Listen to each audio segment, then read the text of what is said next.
Les lourdes portes insonorisées de la salle de conseil exécutif d'Apex Dynamics se sont fermées avec un clic, scellant le sort de mes 10 ans de carrière. Je me tenais d'un côté de l'immense table en verre, tandis que Julian Reed, le PDG et cofondateur de l'entreprise que j'avais aidé à construire à partir de zéro, était assis confortablement dans son fauteuil en cuir. Il a fait glisser un seul dossier manille à travers la surface polie. Il s'est arrêté à quelques centimètres de mes mains. « C'est fini, David », a dit Julian, sa voix douce, dépourvue de toute empathie. Il ne m'a même pas regardé. Il était trop occupé à admirer son reflet dans les fenêtres du sol au plafond qui surplombaient la ligne d'horizon de la ville. « Fais tes cartons. La sécurité va t'escorter dehors. Nous allons dans une nouvelle direction. Une direction qui nécessite des visionnaires agressifs, pas des comptables prudents. » Je n'ai pas touché le dossier. Je l'ai juste fixé, mon cœur battant à un rythme régulier et froid contre mes côtes. « Julian, tu fais une erreur catastrophique. Les anomalies du grand livre du T3 ne sont pas juste des erreurs comptables. Le projet Obsidian cache 250 millions de dollars de dettes toxiques à haut intérêt dans l'ombre. Si la SEC nous audite avant la fusion, l'action chutera à zéro. Nous devons arrêter l'acquisition. » Julian m'a finalement regardé, un rictus cruel et condescendant jouant sur ses lèvres. « Le projet Obsidian est un coup de maître de l'ingénierie financière, David. Ça maintient notre valorisation gonflée juste assez longtemps pour que je conclue le rachat et sécurise mon parachute doré. Et toi, tu es une relique. Tu n'as pas l'estomac pour les grandes ligues. » Il a appuyé sur un bouton sur son bureau. « Sécurité. » 2 gardes corpulents sont entrés dans la pièce. J'ai regardé Julian une dernière fois. « Tu ne risques pas seulement l'entreprise. Julian, tu commets une fraude. »« Je construis un empire, » m'a-t-il corrigé, me tournant le dos. « Sortez-le de mon bâtiment. » J'ai été escorté hors du lobby d'Apex Dynamics devant 300 employés. Des chuchotements m'ont suivi comme une peste.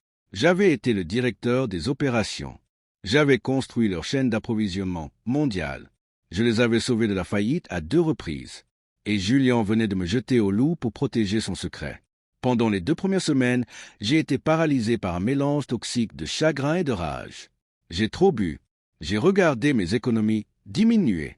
J'ai regardé Julian aux informations financières, souriant de son sourire parfait et télévisé, annonçant la fusion record qui ferait de lui un milliardaire. Il vivait dans mon ancien bureau, conduisait ma voiture de l'entreprise et brûlait l'entreprise pour alimenter son ego. Mais alors que la colère se cristallisait en quelque chose de froid et de tranchant, mon esprit analytique s'est remis en marche.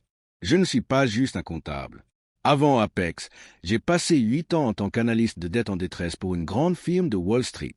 Je sais lire un bilan mieux que je ne sais lire un livre. Je sais où sont enterrés les squelettes. Et Julian venait de me remettre la pelle.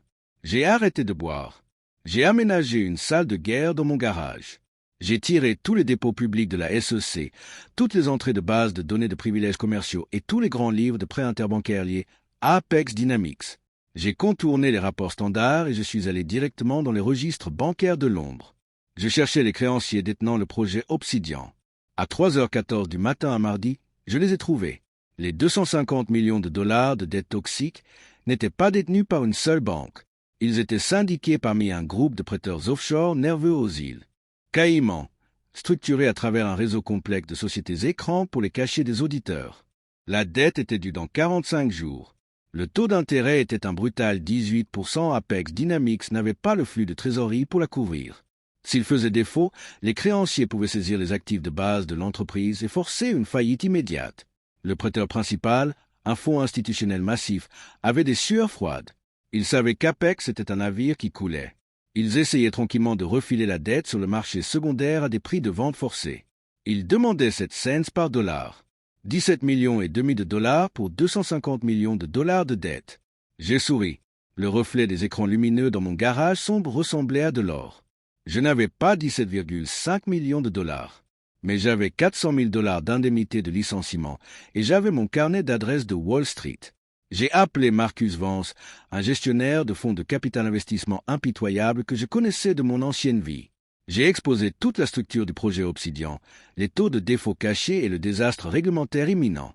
Je lui ai dit que nous pouvions acheter l'intégralité du package de dette de 250 millions de dollars pour 17,5 millions de dollars si nous agissions dans les 48 heures. Marcus n'a pas hésité.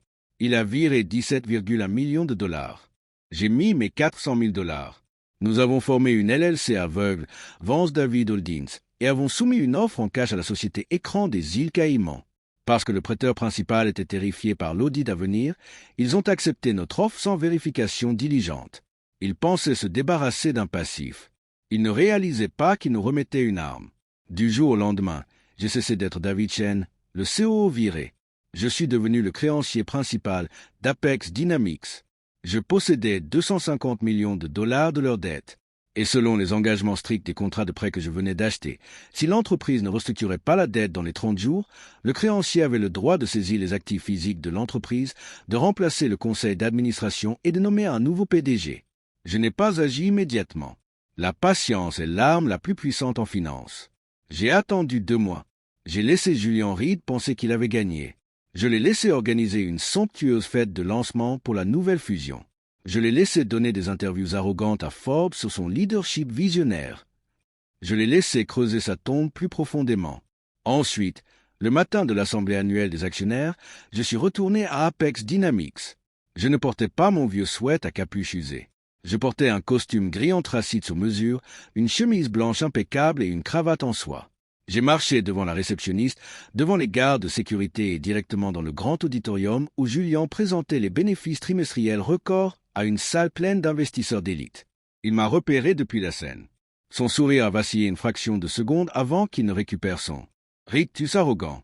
Il a tapé sur le microphone. « Mesdames et messieurs, il semble que nous ayons un invité surprise. Monsieur David Chen, notre ancien associé. Sécurité, veuillez escorter Monsieur Chen dehors. Nous ne voulons aucune perturbation. » 2 gardes ont commencé à marcher vers moi. Je n'ai pas bougé. J'ai juste levé un épais dossier relié en cuir. « Je ne suis pas ici pour perturber votre réunion. Julian, » ai-je dit, ma voix calme et portant parfaitement dans l'auditorium silencieux. « Je suis ici pour réclamer la dette de l'entreprise. » Julian a ri, un son fort et grinçant. « Tu es délirant. David, tu es un employé viré avec une rancune. Sortez-le d'ici. » « Projet Obsidian, » ai-je répondu, marchant dans l'allée. 250 millions de dollars de dettes toxiques de l'ombre. Tu les as cachés dans des sociétés écrans aux Caïmans pour gonfler le cours de l'action pour ta fusion. Il y a 2 mois, mon entreprise, Vance David Holdings, a acheté cette dette pour 17 millions et demi de dollars. Nous sommes maintenant votre créancier principal. La couleur a drainé du visage de Julian si vite qu'il ressemblait à un fantôme. Il s'est agrippé au podium, ses jointures devenant blanches. La salle a éclaté en chuchotements paniqués. Les investisseurs d'élite sortaient déjà leur téléphone, vérifiant frénétiquement le cours de l'action. C'est impossible, a bégayé Julian, sa voix à peine un chuchotement à travers le microphone. Tu n'as pas 17 millions de dollars. Tu es un comptable de niveau intermédiaire. Je suis un analyste de dette en détresse, les yeux corrigés, ma voix tombant à un registre autoritaire et glacial. Et j'ai acheté ta dette toxique pour 7 cents par dollar. Tu as vendu ton âme pour des centimes, Julian, et maintenant je la possède. Je suis monté sur la scène et j'ai remis le dossier au président du conseil d'administration, qui était assis au premier rang, ayant l'air absolument terrifié. Selon les termes du contrat de prêt, ai-je annoncé à la salle, Apex Dynamics est en défaut technique. En tant que créancier principal, j'exerce mon droit de restructurer l'entreprise. Avec effet immédiat, la fusion est annulée. Le conseil d'administration est dissous. Et Julian Reed est licencié pour fraude financière grave. Julian s'était lancé vers moi, son visage devenant d'un violet marbré et laid. « Tu ne peux pas faire ça. Je suis le PDG. Je possède la majorité des actions avec droit de vote. »« Tu possèdes des actions, » ai-je dit, me penchant près de lui pour que seul lui puisse entendre. « Mais je possède la dette. Et dans ce monde, le PDG travaille pour les actionnaires, mais l'entreprise travaille pour la banque. Et je suis la banque. » Je me suis tourné vers le président du conseil. « Monsieur, j'ai la documentation juridique juste ici. Si vous ne votez pas pour le destituer tout de suite, j'appelle la SEC et le FBI et vous irez tous en prison fédérale pour fraude sur les valeurs mobilières. » Le président n'a pas hésité. Il s'est levé et a frappé avec son maillet.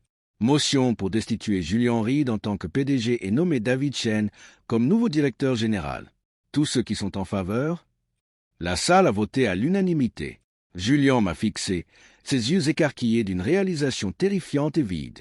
L'arrogance, la cruauté, la supériorité suffisante, tout cela s'est brisé en un instant. Il a regardé ses investisseurs, mais ils sortaient déjà, dégoûtés. Il a regardé son conseil, mais il me regardait. Ça, ai-je chuchoté. Julien n'a pas dit un mot. Il est descendu de la scène, la tête basse, et a marché vers les portes arrière, suivi de près par les mêmes gardes de sécurité qu'il avait engagés pour me jeter dehors. Les conséquences ont été rapides. La SEC a enquêté sur la fraude. Julien a été inculpé de 12 chefs d'accusation de manipulation financière et de détournement de fonds. Il a perdu son pantouse, sa réputation et sa liberté. Il purge actuellement une peine de 10 ans dans une prison fédérale. Quant à moi, j'ai été nommé nouveau PDG d'Apex Dynamics. Mon premier acte a été d'annuler la fusion toxique. Mon deuxième acte a été de restructurer la dette et de rembourser les prêteurs de l'ombre. Mon troisième acte a été de réembaucher chaque employé que Julien avait licencié pour gonfler ses marges bénéficiaires. Parfois, les gens pensent que le pouvoir consiste à être la voix la plus forte dans la pièce. Ils pensent qu'il s'agit d'humilier les autres pour s'élever soi-même. Mais le vrai pouvoir ne concerne pas la cruauté. Il s'agit de patience, de préparation et de savoir exactement qui détient les cartes. Julien pensait qu'il était intouchable parce qu'il avait le titre et les options sur action. Il a oublié que dans le monde corporatif, l'homme qui contrôle la dette contrôle l'entreprise. Et je contrôlais la dette. Il m'a viré pour avoir parlé. J'ai acheté sa dette et suis devenu son patron. C'était assez de justice pour moi.